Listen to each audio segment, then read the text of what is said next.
Alright and alright, isang mapagpalang gabi po sa ating lahat. Ako po ang inyong abang lingkod, Dr. Erwin Jan Rimos. At tuloy pa rin po ang ating live broadcast ngayong gabi. Tayo po ay kadarating lamang, galing po sa biyahe, ano? At dahil tayo po ay mayroong responsibility na dapat ho nating sundin. Tayo po ay magpapatuloy sa ating series of lesson na pinag-aaralan at ang ating pong topic ngayong gabi ay the truth of hell in comparison to the lake of fire. Ito po ang mga dahilan kung bakit hindi pwede na meron pang outer darkness sa eternity.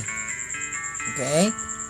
Kapag ang pinag-uusapan po ay New Heaven and New Earth, the New Jerusalem, ang ibig pong sabihin niyan ay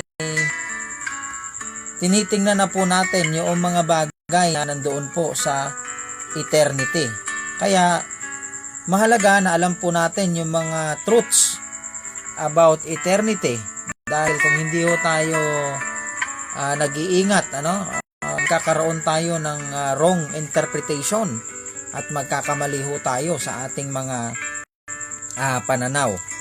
And by the way, yan po ang ating topic ngayong gabing ito. Dalangin ko po na ito po ay makatulong sa atin habang tayo po ay nag-aaral sa salita ng Panginoon. And so nakita ko po na talagang marami po ang hindi nakakasabay o hindi po nakakaunawa sa ating mga tinatakil dito po sa ating live. And so I don't know, baka iba po ang kanilang eschatology or iba po ang kanilang systematic o sistema ng pag-aaral sa salita ng Panginoon, kaya ganun na lamang po ang kanilang reaksyon, and so by the way, tuloy pa rin po tayo mga kapatid, sapagkat ito po ay ating pinangako. So last time ang atin pong inaral ay about po sa bakit ang lake of fire ay hindi pwedeng maging outer darkness. Una po sa lahat, ang outer darkness po sa book of Matthew ay merong iba't ibang subject. Yun nga po, children of the kingdom, a friend without wedding garment, at saka yung unprofitable servant. Kaya hindi mo pwedeng bigyan ng isang meaning yung magkakaibang subject na yan. Ewan ko lang po kung agree kayo dyan. Depende na po yan sa mga nagtuturo po sa inyo. Kaya mahalaga na alam po natin kung bakit natin pinapaniwalaan at pininindigan yung ating pinaniniwalaan ngayon, lalong-lalo na dyan po sa usapin ng outer darkness. Okay? Controversial po kasi ang topic na ito. And from time to time, tayo po ay napagkakamalan at tayo po ay laging tawag rito, nami-misjudge, na dahil hindi po sila talagang nanunood sa atin o hindi po sila sumusubaybay talaga sa atin, hindi po nila nakukuha yung ibig sabihin ng ating mga statement. So ngayong gabi mga kapatid, tayo po ay tututukan po natin yung truth about sa hell at i-compare po natin siya doon sa truth ng lake of fire. Okay? So pupunta ulit tayo sa ating text, Revelation 20 verse 10 to 15. Okay? So, yung Revelation 20 verse 10 to 15, ito po ay pumapatungkol sa Great White Throne Judgment, Gog and Magog, and then Lake of Fire. Kapag binasa nyo po itong Revelation 20 verse 10, pinalabas po si Satanas at tinempt niya yung mga children of the kingdom na last batch sa millennial kingdom at magkakaroon ng Gog and Magog. After that, magkakaroon po ng Great White Throne Judgment, Second Resurrection, and then mababanggit po ang Lake of Fire. So yan po ang magiging, dyan tayo iikot, at mababanggit din po ang impyerno dyan. Tayo po yung manalangin, Amang Banal, dakilang Diyos, kami po ay nagpapasalamat at dinudulog po namin ang aming pag-aaral ngayong gabi. Dalangin ko po na kayo ang manguna sa amin.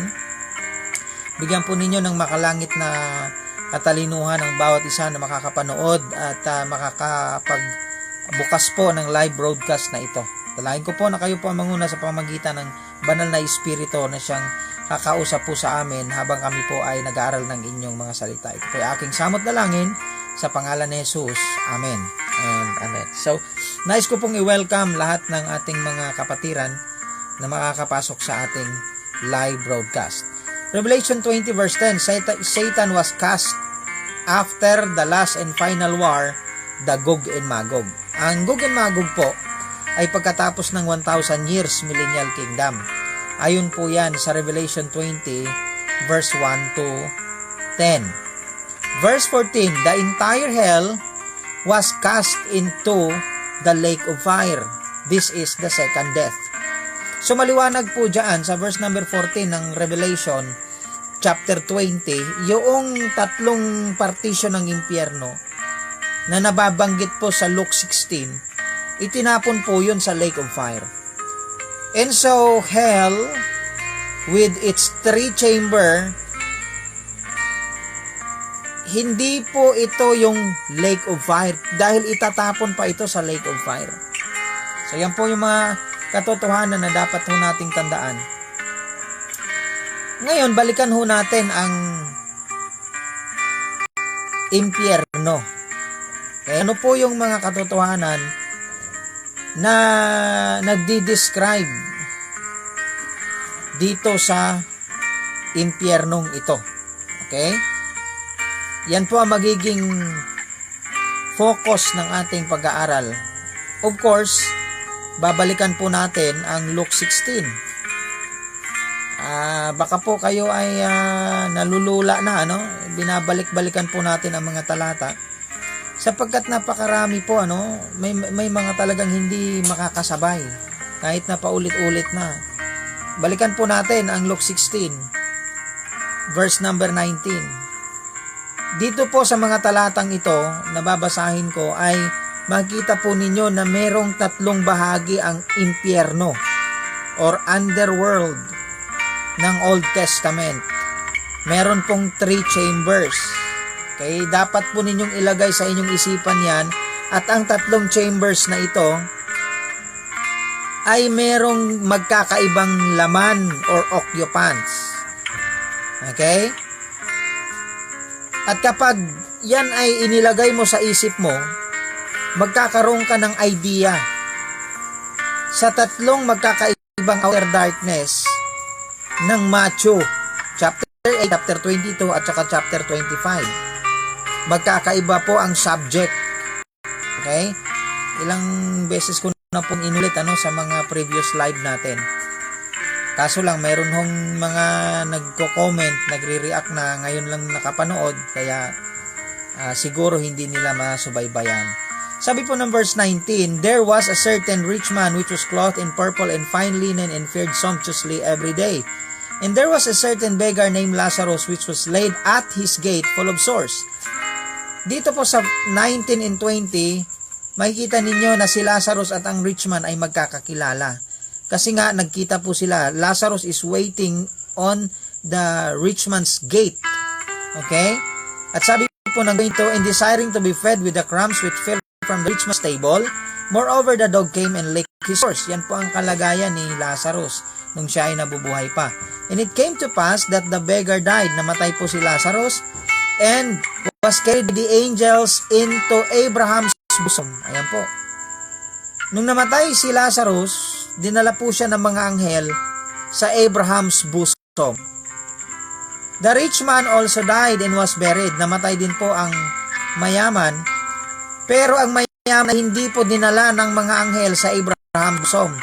Bagkos ang mayaman po ay pagdilat ng kanyang mga mata, sabi ng 23, Luke 16, and in hell he lift up his eyes being in torments. He sit Abraham afar off, and Lazarus in his bosom. Ngayon, alam niyo po ba na itong Luke 16, kung saan po naroroon yung rich man, at yung kinaroroonan ni Lazarus na tinatawag na Abraham's bosom, ay parehong underworld. Dito pumupunta lahat ng mga nangangamatay sa Old Testament, sa tinatawag na sorted. So meron pong comfort doon sa lugar ni Abraham and Lazarus. Yung rich man naman, meron pong torment. At kapag tiningnan po ninyo itong Luke 16, tumpak na tumpak po ito sa Matthew. Okay? Kasi dito po ang mga walang kaligtasan, may apoy. Merong namamagitan na impyerno rin na bottomless pit na great gulfix para po sa mga rebellious angels in chain under darkness. Siya rin magiging kulungan ni Satanas for 1,000 years. Ayon sa Revelation 20 verse 1 to 3. Ito namang kabila po, lugar po ito ng mga ligtas. Okay? Kaya ko po nasabi na ang outer darkness ng Matthew na may magkakaibang subject, magkakaibang events at magkakaibang context ay yung tatlong bahagi po ng impyerno. Kasi ang occupants po na underworld, hindi lang po siguro ito natutukan at hindi po ito naituro talaga na nagkaroon ng focus. Kahit naman sinong theologian na mag-aaral po sa impyerno, if ever na magkaroon ho kayo ng time, hanapin nyo po yung The Study of Hell. Makikita nyo po itong mga katotohanan na ito. And now, if you study the Bible, you cannot deny na ang underworld po, until the time of Christ, hanggang sa Great White Throne Judgment, ay meron pa ring tatlong partisyon. Okay? Yan po yung hell with flame, kung nasaan yung rich man. Yun po yung great gulfix, which is the bottomless pit. And then yun po yung Abraham's bosom, which is also called paradise. Okay, wag po kayong mahiyang mag-comment kung ano po ang inyong nararamdaman at ang inyong reaksyon sa mga naririnig nyo po ngayon. Basahin lang po natin hanggang 32. Ito pong Luke 16 ay hindi po ito parable. Okay? Bakit hindi po siya parable? Sapagkat ito po ay real story. Dahil dito sa kwentong ito, ang Panginoong Hesus po ang nagkukwento, at nagbanggit po ang Panginoong Hesus ng maraming pangalan ng mga real na tao. Halimbawa po, si Lazarus. Tunay na tao po yan, hindi po yan figurative. Isang mapagpalang gabi sa iyo, Mr. Figurative. Si Lazarus po ay hindi figurative. Real na tao. Si Abraham ay hindi po figurative. Real po na tao si Abraham, at pag binasa mo ito, nabanggit po si Moses. Okay? Kung bibigyan mo lang ito ng konting analogy, and then dagdagan mo ng konting common sense, mauunawaan mo na ito ay hindi parable. Okay? Kasi hindi po gumagamit ng real name ang parable. Okay? Tingnan nyo po. Verse number 25. Abraham said, Son, remember thou that in thy lifetime receivest thy good things, and likewise Lazarus evil things. But now he is comforted, and thou art tormented. Lumalabas po na habang nabubuhay ang rich man, Lazarus, nakikita ni Abraham ang kanilang kalagayan. Kwento po ito na sinasabi ng Panginoong Hesus. Imposible po magsinungaling ang Panginoong Hesus patungkol rito. And beside all this, between us, sa kalagitnaan natin, okay? Pag sinabi pong between us, hindi po yan malayo. Malapit lang po yan. Between us and you, there is a great gulf fix na you can recognize kung sino yung nasa kabila. Naririnig yung boses. Okay? Pero sabi po ni Abraham, hindi kayo makakalipat dito at kami rin hindi makakalipat dyan. Kasi nga, meron pong great gulf fix na siyang bottomless pit, na siyang hell ng 2 Peter chapter 2 verse 4, the Tartaro. Ito pong rich man, ang kinalalagyan niya ay Gehenna, may apoy. Itong sa gitna po ay hell Tartaro, the prison of the fallen angels. Yung kabila naman po ay paradise or Abraham's bosom. Now, ngayon po, habang nag-uusap itong tatlo, rich man, Abraham, and Lazarus, nabanggit po si Moses and the 5 brethren of the rich man. Patay na po si rich man, patay na po si Lazarus, mas naunang namatay si Abraham sa kanilang dalawa. Pero nung nag-uusap silang tatlo sa underworld, buhay pa po si Moses and the prophets at buhay pa po ang 5 brethren ng mayaman. Ngayon, ito po ay nangyari during the lifetime of Moses. Okay? At patay na si Abraham, Lazarus at saka rich man. So, totoong nangyari according to verse 29, Abraham said unto him, they have Moses and the prophet. So, galing talaga ito sa underworld. Siguro naman hindi mo sasabihin na itong conversation na ito ay nasa langit. Ha? Kasi meron nung maniniwala na ang mga Old Testament saints daw napupunta dire-diretso sa langit. Malaking problema yan. Dito sa kwentong ito, magkatabi lang ang hell with flame. Ang palusot nyo naman dyan, impyerno, atmosphere daw yung great gulf fix, tapos third heaven yung yung paradise. Sino pa ang kukunin ng Panginoon na captive in the heart of the earth kung nandun na ho lahat sa langit? 'Di ba? Marami kang bubungguin na mga katotohanan. Kaya hindi ka panipaniwala yung view mo na ganyan. Okay? So, malinaw po na ito'y conversation in the underworld. Kaya, kung babasahin mo lang ang Bible mo, madali mong maunawaan na ang impyerno po ay may 3 bahagi. At itong underworld na ito ay nasa gitna, nasa heart of the earth.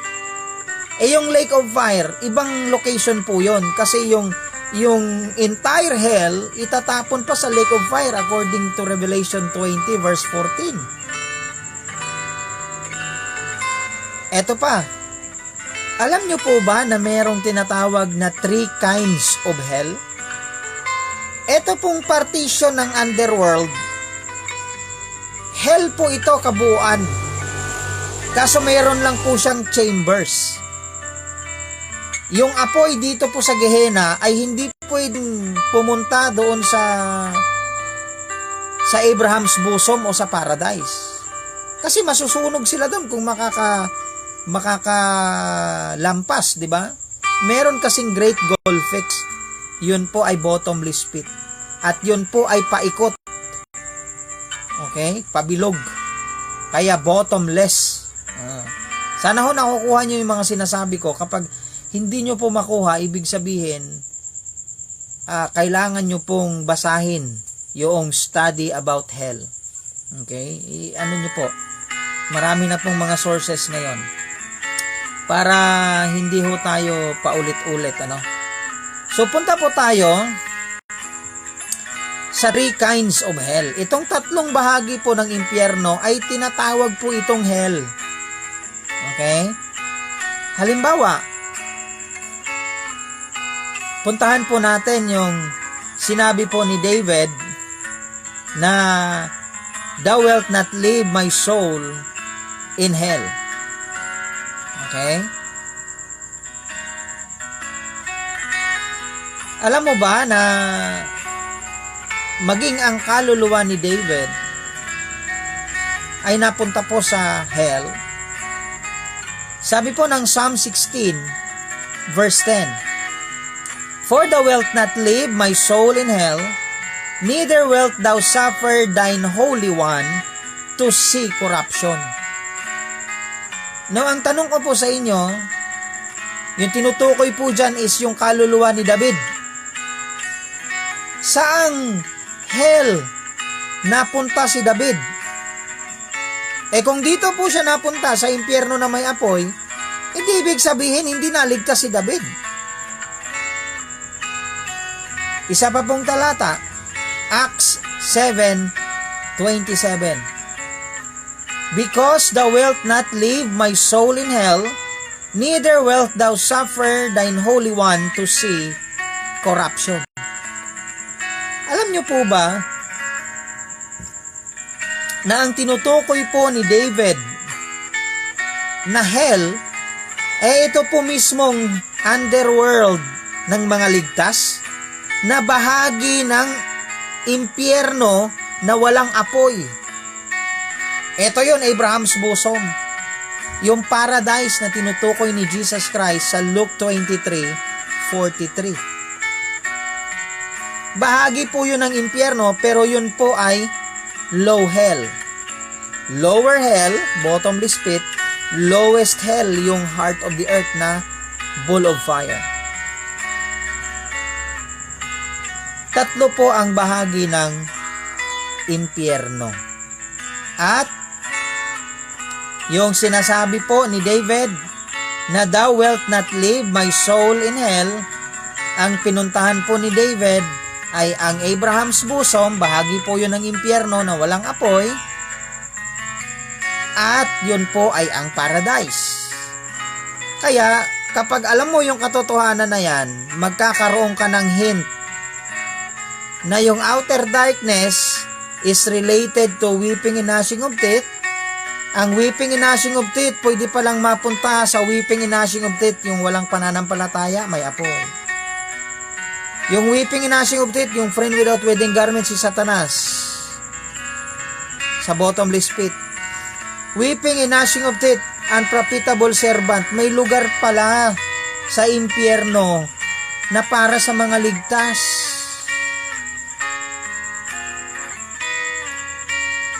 Ay sana hindi mo makalimutan yan, may lugar sa underworld or impyerno ang mga ligtas. Yan po ay Abraham's bosom, paradise, grave,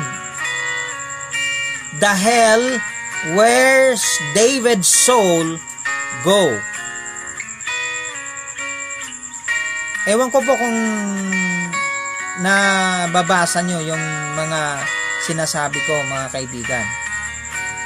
Pangalawa po ay ang impyerno na kulungan ng mga rebellious angels na Tartaro. Ayon po sa 2 Peter chapter 2 verse 4, if God spared not the angels that sinned, but cast them down to hell and delivered them in chain of darkness to be reserved unto judgment. Ano po yan? Yan po ay Great Gulfix, bottomless pit na tinatawag din na Hell Tartaro, the prison of the fallen angels, according to Jude 1:6. And the angels which keep not their first estate, but left their own habitation, he hath reserved in everlasting chains under darkness, unto the judgment of the great day. Okay? So, maliwanag po na yan ay bottomless pit, great goal fix. Kaya ewan ko lang po bakit hindi maunawaan ng mga nanunood at ng mga nakikinig yung ating pinag-uusapan. Gayong paulit-ulit ito. Paulit-ulit na lang sa bawat live. Diba?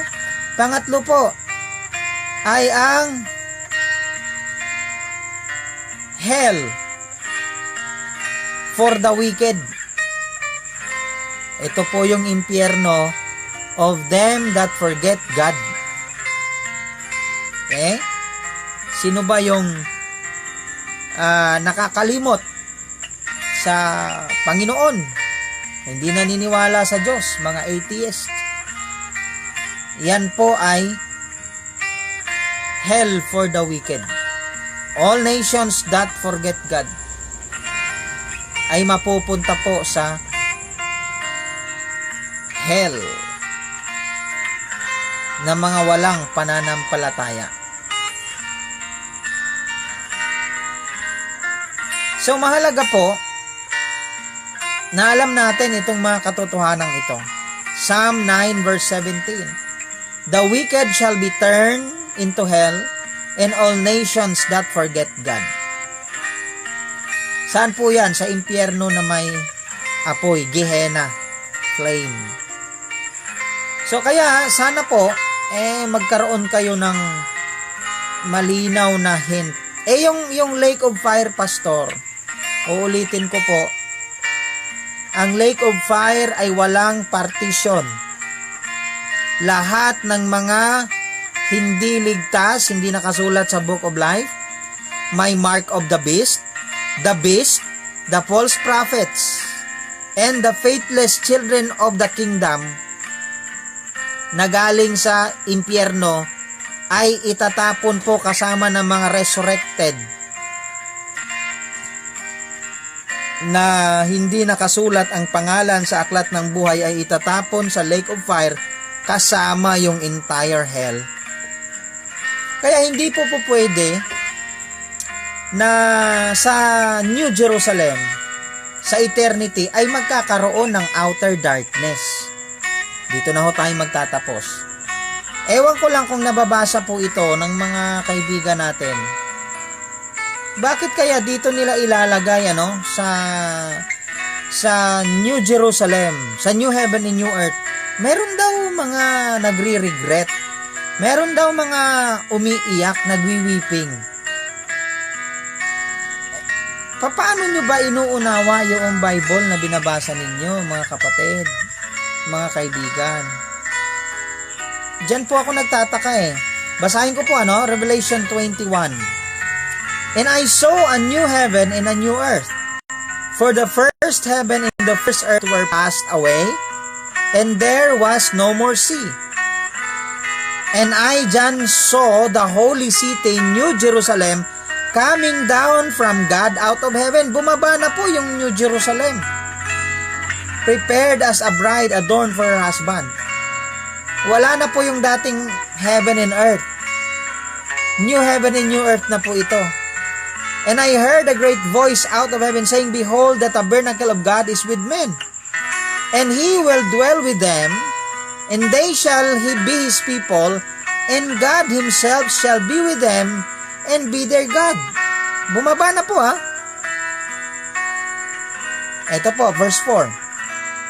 And God shall wipe away all the tears from their eyes, and there shall be no more death, neither sorrow nor crying, neither shall there be any pain, for the former things are passed away. Dito po sa New Heaven and New Earth, no more crying, no more sorrow, no more death, no more pain. Paano mo sasabihin na meron pang regrets dyan? Meron pang magre-regret dyan.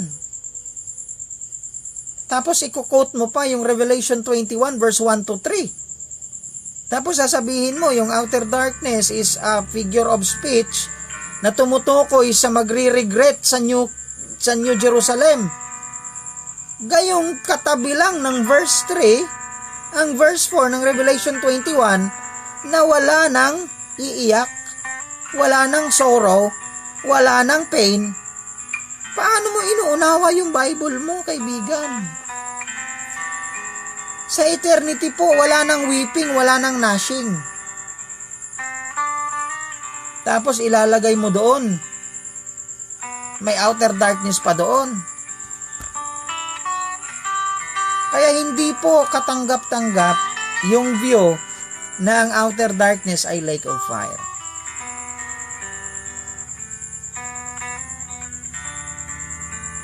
Hindi po. Kasi hindi pwedeng ilagay yung servant ni Jesus Christ doon sa lake of fire. Hindi pwedeng ilagay sa lake of fire ang prodigal son. Hindi pwedeng ilagay sa lake of fire yung mga hindi po nakasama sa millennial kingdom. Sila po yung papahiran ng mga luha ng Revelation 21 verse 4. Kasi umiyak sila doon sa outer darkness na dating location ng paradise at Abraham's bosom.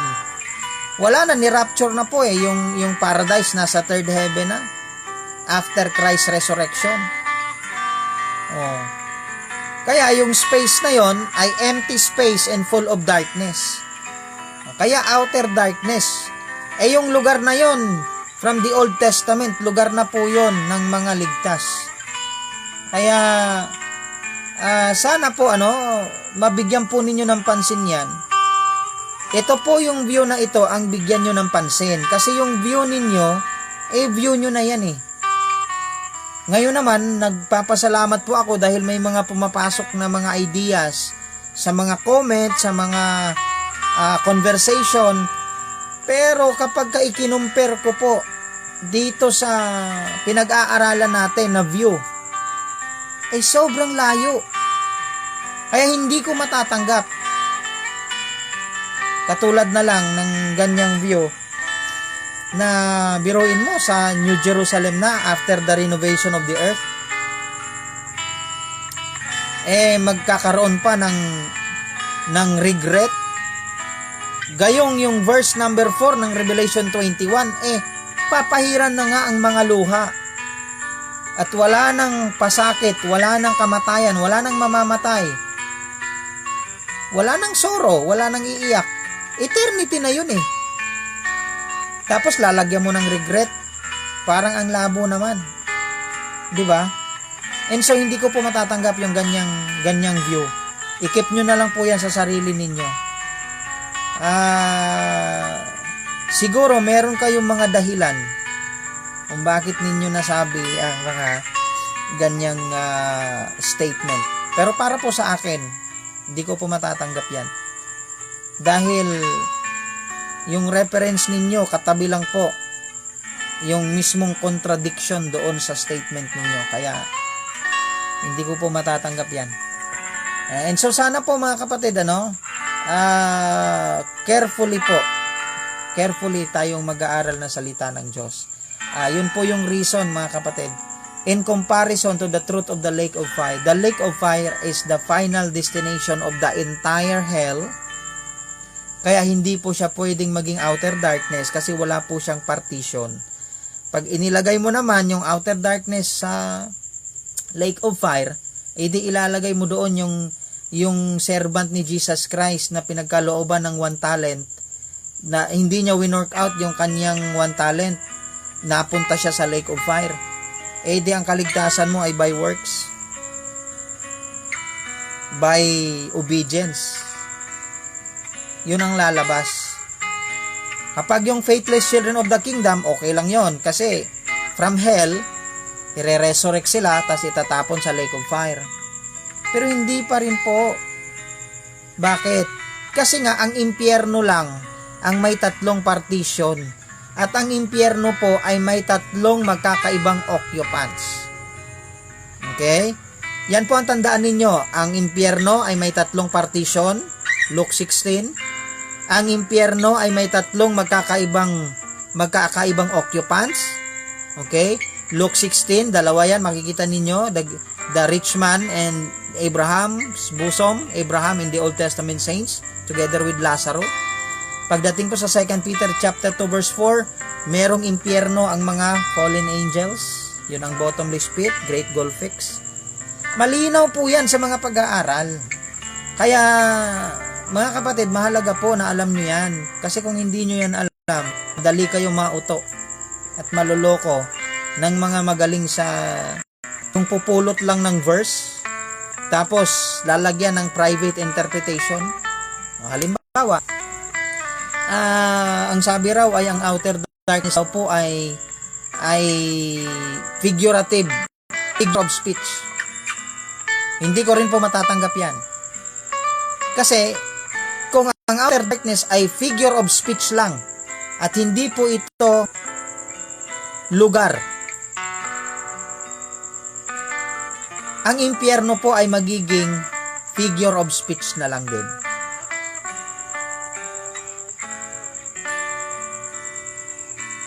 Yung children of the kingdom ba, figure of speech? Oh. Yung friend without wedding garment, figure of speech? Yung unprofitable servant, figure of speech din ba yon? Kung literal yung tatlong yon, bakit mo itatapon yung literal sa figure of speech? And cast the unprofitable servant na literal into the figure of speech, ganun po ba yon? Malabo. Lahat po, ito po yung sigurado ako. Lahat ng figure of speech ay may katumbas na literal meaning. Ewan ko lang kung mag-a-against ka dyan. Lahat ng figure of speech ay may katumbas na literal meaning.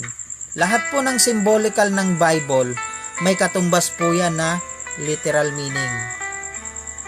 Okay? Lahat ng parable ay meron pong heavenly meaning.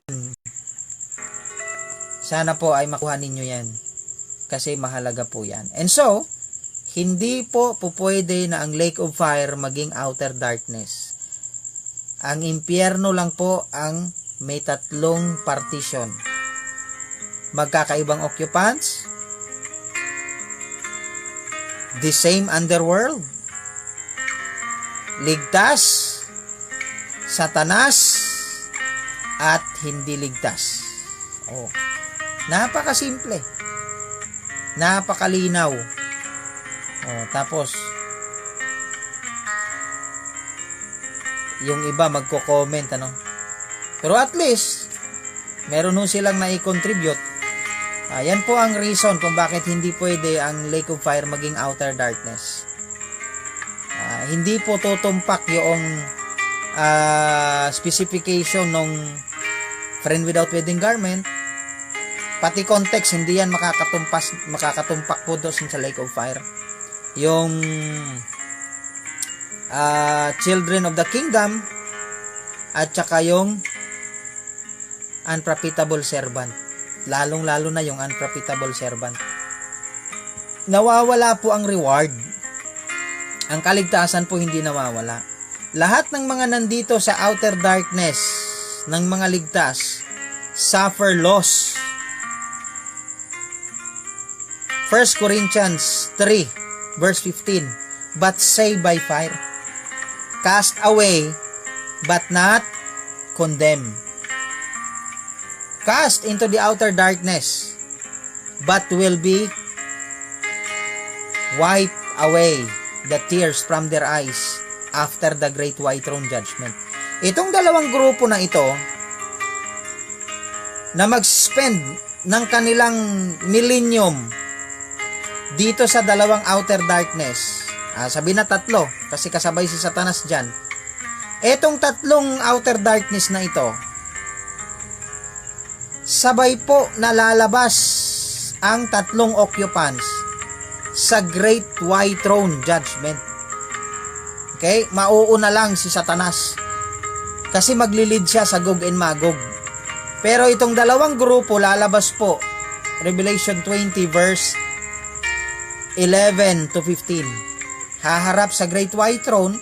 Yung isang grupo galing sa impyerno ay hindi nakasulat sa Book of Life, itatapon sa Lake of Fire. Yung isang grupo ay nakasulat sa Book of Life, wala lang reward dahil na-lose nila ang kanilang crown. mapapahiran po ang kanilang mga luha pagdating sa eternity. Revelation 21 verse 4. Kung hindi pa yan malinaw sa'yo, ibig sabihin hindi ka talaga nanunood at hindi ka nakikinig. Ibig sabihin natatakot ka na baka makita mo yung detalye at baka maniwala ka at ma-persuade ka. O di kaya magaling ang tingin mo sa sarili mo at marunong tingin mo sa sarili mo, magaling ka para sa sarili mo, kaya hindi mo na kailangan panoorin. Kaya minsan hindi tayo nagkakaunawaan sa ating conversation kasi patalon-talon yung inyong panunood at hindi nyo kinukuha yung talagang pinaka-view. Okay? If so happen na hindi nyo pa talaga nauunawaan, okay lang po yan. Darating din po kayo dyan sa panahon na mauunawaan ninyo. Salamat po. It's already 9:16 in the evening. Tayo po ay mananalangin na sa Panginoon. Amang banal dakilang Diyos, binabalik na po namin ang kapurihan at sasalamat ngayong gabi. Thank you very much, Panginoon, sa inyo pong patnubay sa amin. Dalangin ko na ito pong aming pag-aaral ay maging school of ideas para sa amin, kahit papano madagdagan po ang aming mga natututunan sa inyong mga salita. Teach us, O God, kung paano po namin matututunan ang whole counsel na yung wala pong contradiction yung aming mga view, Panginoon. At maging malinaw para sa amin sapagkat mahalaga po ito because this is talking about our future. Mahalaga po na makuha namin ang reward upang kami po ay makakasama sa millennial reign of the Lord Jesus Christ here on earth. Kayo po ang manguna sa amin. Bigyan nyo kami ng magandang pahinga ngayong gabi sa pangalan ni Jesus. Amen and amen. Maraming pong salamat mga kapatid. Thank you very much. God bless and night po sa ating lahat.